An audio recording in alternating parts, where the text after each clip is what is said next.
जय हिंद दोस्तों, स्वागत है आपका और एक नए वीडियो में और एक नए टॉपिक के साथ। Pakistan deeply shock to see Singapore president बिना सिक्योरिटी भारत में घूम रहे हैं। तो चलिए दोस्तों वीडियो देखते हैं। आशा करें कि पसंद आएगा। पसंद आए तो लाइक और शेयर जरूर से कर दीजिएगा और चैनल पर पहली बार आए सब्सक्राइब नहीं किया तो सब्सक्राइब जरूर से कर। चलिए स्टार्ट करते।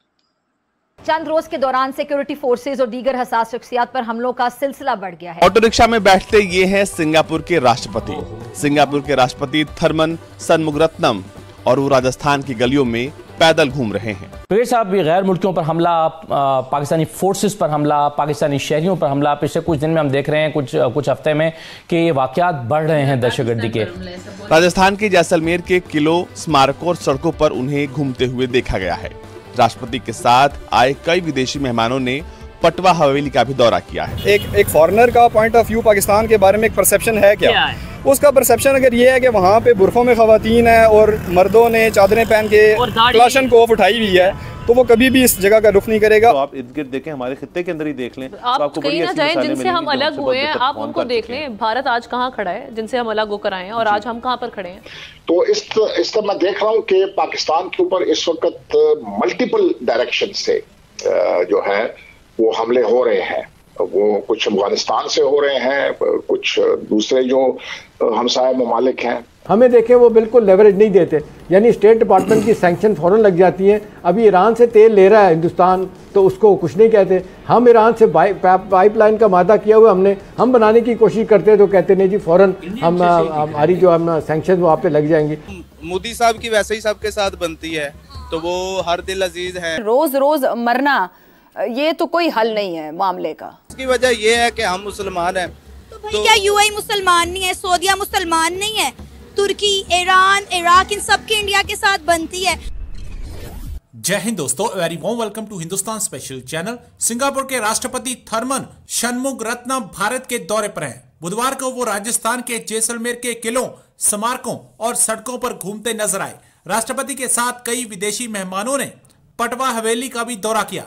किसी देश का राष्ट्रपति बिना बुलेट प्रूफ गाड़ी और मामूली सिक्योरिटी में शहर की सड़कों पर पैदल और ऑटो से चलता नजर आए तो ये अजूबा ही होता है। राष्ट्रपति थर्मन खरीदारी के लिए दुकानों पर भी जाते देखे। पूरे शहर में सिंगापुर के राष्ट्रपति की सादगी और पैदल घूमने के चर्चे हैं। इससे पहले राष्ट्रपति थर्मन ने सपरिवार 870 साल पुराने प्राचीन जैसलमेर शहर की सड़कों पर पैदल घूमकर पूरे शहर को निहारा और आम आवाम से बातचीत की। यहाँ उन्होंने पारंपरिक हस्तकला से बनी वस्तुओं की खरीदारी भी की। इसके अलावा यहाँ की वास्तुशिल्प कला और कारीगरी को देखकर वो बेहद प्रभावित हुए। देर शाम रेतीले मैदानों में ऊंट की सवारी की और राजस्थान लोक संगीत और नृत्य का आनंद उठाया। वेल एंड गुड, बट ये कहना कि जी अपने आप कंग्रेचुलेट कर रहे हैं हम कि जी हमने बड़ी जबरदस्त चीजें कर ली हैं, तो आप इर्द गिर्द देखें, हमारे खित्ते के अंदर ही देख लें। आप तो कहीं ना जाएं जिनसे हम अलग हुए हैं, आप उनको देख लें। भारत आज कहाँ खड़ा है जिनसे हम अलग होकर आए हैं, और आज हम कहाँ पर खड़े हैं। आप बांग्लादेश को देख लें। एग्जैक्टली वो एग्जाम्पल भी आपके सामने मौजूद है।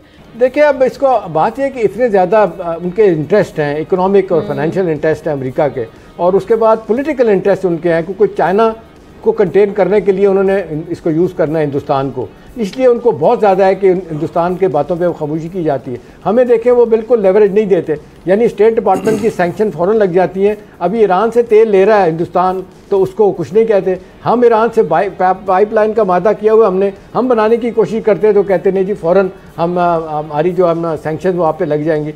इसी तरह चाइना को तो ज़रूरत नहीं है, वो भी हिंदुस्तान से ईरान से तेल ख़रीदता है बावजूद स्टेट डिपार्टमेंट की सैंक्शन के, लेकिन उन्हें कोई फ़र्क नहीं पड़ता। मसला हमारा है, हमारी इक़्तिसादी सूरत इतनी ख़राब है, इतनी वल्नरेबिलिटी है हमारी कि हम बोल नहीं सकते। हमारे देखें ना, ईरान भी मादत के साथ वही दुश्मनों वाला रवैया, अफगानिस्तान का भी, हिंदुस्तान का तो है ही। चंद रोज के दौरान सिक्योरिटी फोर्सेज और दीगर हसास शख्सियात पर हमलों का सिलसिला बढ़ गया है। बज़ाहिर लगता यूं है कि सी पैक एक बार फिर से निशाने पर है। पहले तुर्बत में नेवल बेस पर नाकाम हमला हुआ, और उसके बाद विशाम के मुकाम पर चीनी इंजीनियर्स पर हमला हुआ, और यकीनन ये हमला सी पैक को सबूताज करने की कोशिश है। पाक चीन इक़्तिसादी राहदारी के तहत चीन पाकिस्तान में 62 अरब डॉलर्स की सरमायाकारी कर रहा है, जिसके तहत सड़कें, ज़राअत, बिजली और पानी के मंसूबों पर काम होगा, और यही वजह है कि दिलों को बाकायदा चीरती है। अफगानिस्तान का मामला तो आपको पता है चल ही रहा था, लेकिन अचानक अब सी पैक के खिलाफ भी दुश्मन कुव्वतें मुतहरिक नजर आ रही हैं।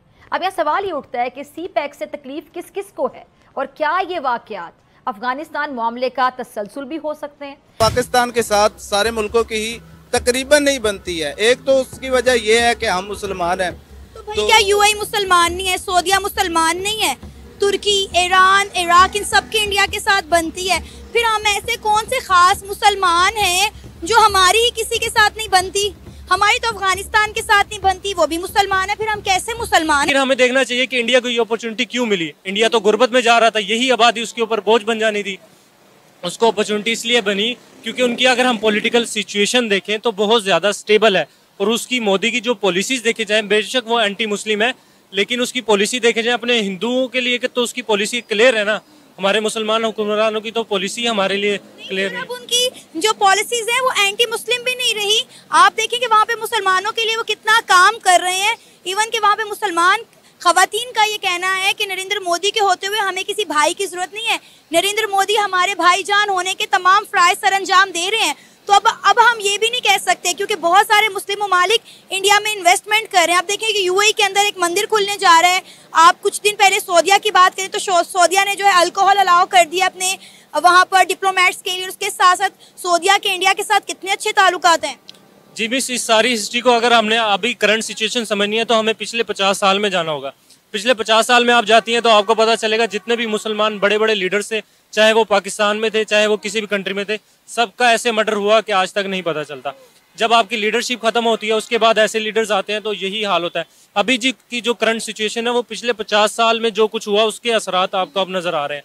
और दूसरी बात मैं आपको करना चाहूंगा कि आप कैसे कह रही हैं कि देखें वहाँ की मुस्लिम कम्युनिटी, मोदी ने अपना एजेंडा बड़ा क्लियरली बताया। आप पाकिस्तानी हो के आप कह रही हैं कि वहाँ के मुसलमान सिक्योर हैं, तो देखिए उन्होंने अपना पैगाम कैसे हमारे अंदर इंसर्ट किया हुआ है। इसमें मैं थोड़ी सी बात ऐड करता हूँ कि मैं बीपीओ में काम करता हूँ, ट्रकिंग डिस्पैच कंपनी में। तो वहाँ की जो यूएसए की सबसे बड़ी कंपनी है trucking TQL, total quality logistic. अब उसका जो मेन हेडक्वार्टर है वो इंडिया में है। वो किस वजह से है? क्योंकि जो उसका नरेंद्र मोदी है वो अपने बिजनेसमैन को बहुत ज़्यादा सपोर्ट करता है। उनको जिसमें कोई शक नहीं है, वो अपने मुल्क के अंदर इन्वेस्टमेंट करने वालों को फेवरेबल पॉलिसीज देते हैं, अच्छे उनको जो है वो रिटर्न्स मिलते हैं, इसीलिए वहाँ पर इन्वेस्टर जो है वो जाके इन्वेस्ट करता है।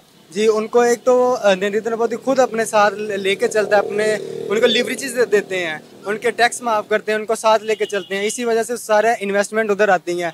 अब ये देख लो कि उनका माइक्रोसॉफ्ट का जो CEO है वो इंडियन है, तो पाकिस्तान के पास क्या अपॉर्चुनिटी है? कुछ भी नहीं है। अच्छा, अगर हम अभी थोड़ा सा कंपैरिजन करें इंडिया और पाकिस्तान के एजुकेशन के मेयार पर, तो क्या मेजर फ़र्क देखते हैं? क्या पाकिस्तान के एजुकेशन के निज़ाम से सेटिस्फाइड है? मैम, हम एजुकेशन का जो सिस्टम है उससे सेटिस्फाई नहीं है, लेकिन जो मेयार है ना, क्वालिटी है, वो वाकई बहुत अच्छी है। बहुत से साउथ अफ्रीकन कंट्रीज़ हैं जो कि यहाँ पे पढ़ने आते हैं, हमारे क्लास फेलोज़ हैं जो दूसरी कंट्री से आए हुए हैं।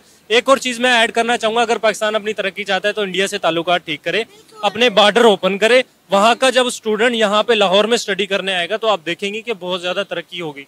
तो पहला हल ये है, आप कश्मीर को हल करें, अपने मसले हल करें, अपने पड़ोसियों के साथ अच्छा ताल्लुकात कायम करें, और फिर आप देखें आप कैसे तरक्की। देखें 21वीं सदी में आप रह रहे हैं और इस 21वीं सदी में सरवाइव करने के लिए पड़ोसियों के साथ ताल्लुकात बेहतर होना बहुत जरूरी। तो भाई थैंक यू दोस्तों वीडियो को यहाँ तक देखने के लिए। और मेरे को तो मतलब अजब लगा, अजब मतलब किसी देश का राष्ट्रपति अपने देश में आता है विदाउट एनी फेयर और विदाउट इतनी बड़ी सिक्योरिटी भी नहीं, नॉर्मल सिक्योरिटी के साथ वो घूमते हैं रिक्शा में, जो हमारे यहाँ ऑटो रिक्शा भारत में चलते हैं उसमें बैठते हैं, फिर शॉपिंग करते हैं भारत की। बिल्कुल, तो ये तो सिर्फ भारत में ही बन सकता है। यहाँ पे पाकिस्तान का जिक्र किया जाए तो भाई पाकिस्तान में तो आम आदमी सही से नहीं घूम सकते। यहाँ हमला, वहाँ हमला, उस तरफ अब आपने स्टार्ट इसमें देखा ही था ना, वहाँ तो डेली हमले होते हैं, सारे पाकिस्तान में हमले होते हैं, सब बोलते थे। तो वो भी कुछ अच्छा भारत से लेके गए हैं और कुछ अच्छा देख के गए होंगे। तो ये आशा करते हैं कि उसका यहाँ का जो विजिट है सफल रहा हो। और सबसे पहला तो मेरे को तो यही आश्चर्यचकित लगा कि एक देश का राष्ट्रपति विदाउट एनी सिक्योरिटी, ऐसा समझ लो 1-2 पुलिस ऑफिसर होंगे उसके साथ, बाकी तो कोई सिक्योरिटी नहीं थी। बाकी बड़े कोई और देश के आते तो आपने देखा ही होगा उसका काफिला कितना बड़ा होता है, और ऐसे तो घूम भी नहीं सकते हो। बिल्कुल। बाकी दोस्तों ये वीडियो आपको कैसी लगी है कमेंट में लिखकर जरूर बता दीजिएगा। आपसे विदाई ले रहे दोस्तों फिलहाल, लेकिन मिलते हैं और एक नए वीडियो में आपके साथ। टिल देन जय हिंद, जय भारत।